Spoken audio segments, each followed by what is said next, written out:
रातों से महाजंग, America Iran के तूफानी हमले।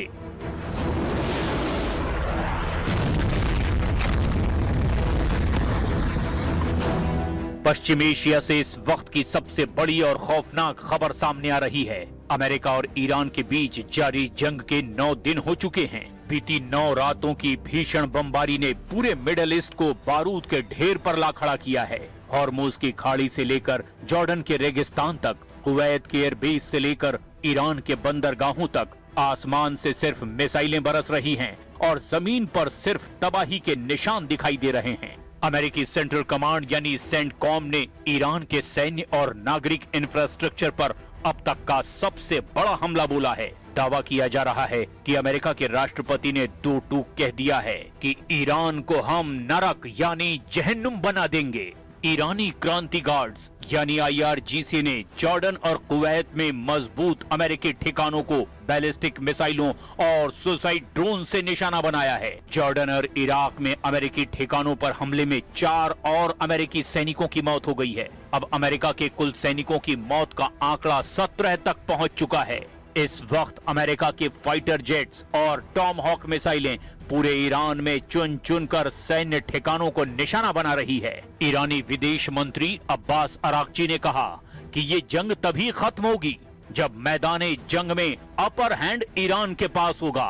डोनाल्ड ट्रंप ने ईरान को अल्टीमेटम देते हुए कहा कि 50,000 अमेरिकी सैनिक हाई अलर्ट पर हैं और अमेरिका हर हाल में ईरान से हॉर्मुज छीन लेगा। 9 रातों की महाजंग, कौन किस पर भारी?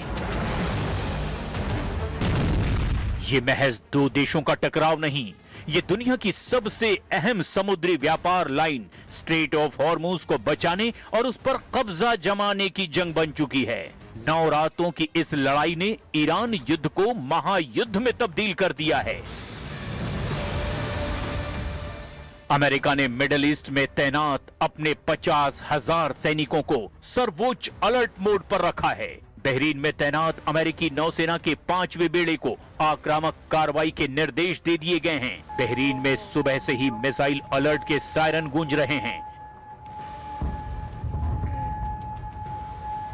इधर इजरायली सेना यानी IDF के प्रमुख लेफ्टिनेंट जनरल अयाल जमीर ने बड़ा बयान देते हुए कहा कि हम ईरान के खिलाफ पूर्ण युद्ध फिर से शुरू करने के लिए 100% तैयार हैं। जॉर्डन के अकाबा शहर की तरफ दागी गई ईरानी मिसाइलों के बाद इजराइल में भी अब खतरे की घंटियां बज रही है।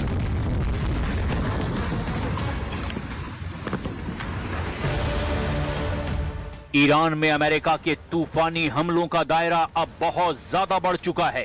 अमेरिकी सेंट्रल कमांड ने पिछले 9 दिनों में ईरान के होर्मुजगान प्रांत, बंदर अब्बास, सिरिक पोर्ट, केशम द्वीप और खार्ग आइलैंड जो ईरान के तेल निर्यात की रीढ़ है, वहां जमकर बमबारी की है। खार्ग द्वीप और बंदर अब्बास के इंफ्रास्ट्रक्चर को भारी नुकसान हुआ है।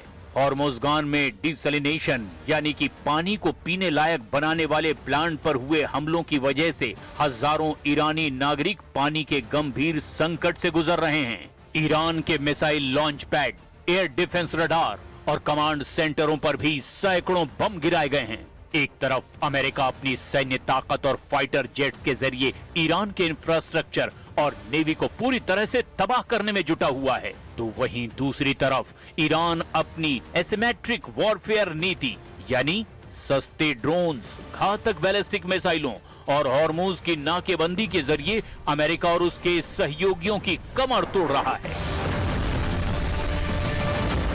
हॉर्मुज में हाहाकारी हमले, अरब में ईरान का आपातकाल। इस वक्त पश्चिम एशिया से जो खबरें आ रही है वो रूह कपा देने वाली है। पिछले 24 घंटे में अमेरिका और ईरान के बीच चल रहा युद्ध उस विनाशकारी मोड़ पर पहुंच चुका है जहां से अब पीछे लौटने का कोई रास्ता नहीं बचा। जॉर्डन में अमेरिकी मिलिट्री बेस पर हुए ईरानी हमले के बाद अमेरिकी राष्ट्रपति डोनाल्ड ट्रंप का गुस्सा अब 7वें आसमान पर है। ट्रंप ने पेंटागन को ऑन कैमरा और खुफिया तौर पर एक ही लाइन का आदेश दिया है, ईरान को नरक में बदल दो। इस आदेश के ठीक बाद अमेरिकी सेंट्रल कमांड यानी सेंटकॉम ने लगातार 8वीं रात भी ईरान के सैन्य और नागरिक इंफ्रास्ट्रक्चर पर अब तक का सबसे भीषण हवाई और मिसाइल हमला किया।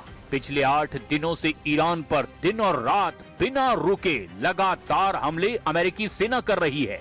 पिछले 8 दिनों में अमेरिका ने ईरान के बंदर अब्बास, रेशम द्वीप, चाबहार, दक्षिणी तटीय सैन्य ठिकाने, मिसाइल और drone storage, IRGC command centre, radar और एयर डिफेंस सिस्टम को भी पूरी तरह से तबाह कर दिया है। यहाँ किए गए हमलों में सिर्फ नौसैनिक डॉकयार्ड ही नहीं, बल्कि बंदर खमीर से जुड़ने वाले रेलवे स्टेशन और मिलिट्री लॉजिस्टिक डिपो को भी पूरी तरह से जमींदोज कर दिया गया है। बात अगर चाबार पोर्ट की करें तो अमेरिकी सेंट्रल कमांड यानी कि सेंटकॉम ने वहां के शाहिद कलंतारी टर्मिनल के मैरीटाइम कम्युनिकेशन और सर्विलांस टावर को मलबे में तब्दील कर दिया है, जिससे इस तटीय इलाके में भयंकर बिजली संकट और ब्लैकआउट की स्थिति पैदा हो गई है। इतना ही नहीं, रणनीतिक रूप से बहुत महत्वपूर्ण ईरान शहर एयरपोर्ट को निशाना बनाकर अमेरिकी लड़ाकू विमानों ने ईरान की सीमा तक पहुंचने वाले लॉजिस्टिक और हथियारों की सप्लाई लाइन को भी ध्वस्त कर दिया है। यानी इस बार ट्रंप का मिशन सिर्फ ईरान को डराना नहीं है, बल्कि हॉर्मुज पर पूरी तरह से अपना कंट्रोल हासिल करना है।